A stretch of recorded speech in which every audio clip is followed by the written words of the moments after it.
Bonjour chers frères et sœurs, nous continuons à découvrir la vie de Sainte Faustine Kowalska, petite Hélène. La dernière fois, nous avons fini par l'expérience spirituelle qu'elle a eue à l'âge de 7 ans, où elle a fait l'expérience de l'amour du Seigneur dans son cœur. Imaginons aujourd'hui la petite Hélène qui a 7-8 ans, qui se déguise un jour en mendiante, qui fait le tour de son village et pour demander les dons aux voisins.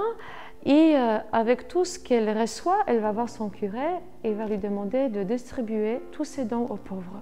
Voilà le petit cœur qui est très sensible à la misère des autres.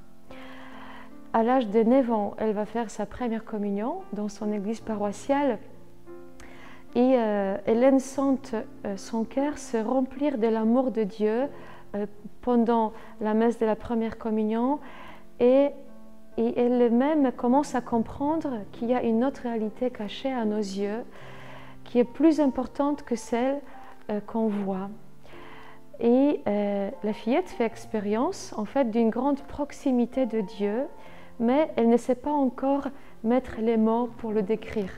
Seulement, après la messe de la première communion, elle s'isole un peu, elle ne marche pas avec les autres filles, ni avec ses parents, sa famille.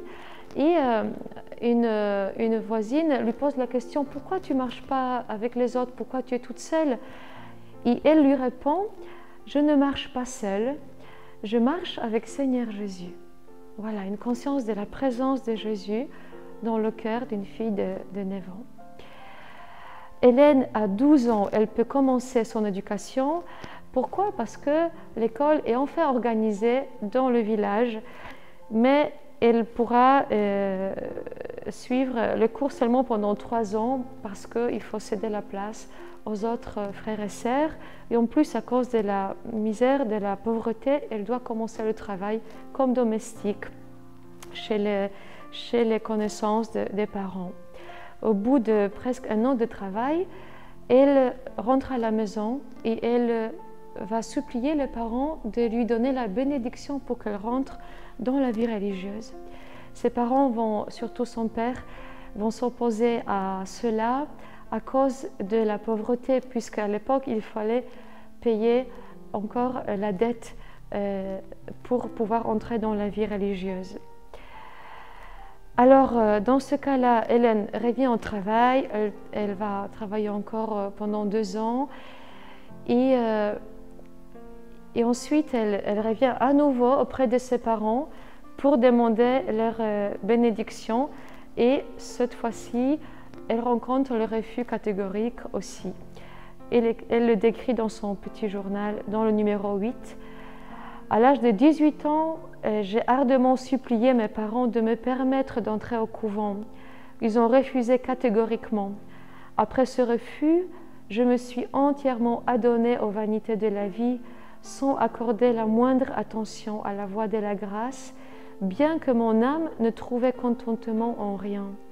L'appel incessant de la grâce a été un grand tourment pour moi et j'ai essayé de l'étouffer par des divertissements. J'évitais Dieu intérieurement et je me suis tournée de tout mon être vers les créatures. Mais pourtant, la grâce divine a remporté la victoire dans mon âme. Chers frères et sœurs, je vais m'arrêter ici. Nous allons découvrir l'histoire dans les prochaines vidéos. Et aujourd'hui, je vous prie de prier pour les vocations sacerdotales et religieuses pour que les jeunes arrivent à être encouragés par leur entourage.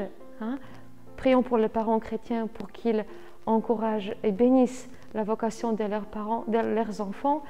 Et prions aussi pour que les jeunes appelés puissent dire oui à Dieu sans éviter la voie intérieure de la vocation.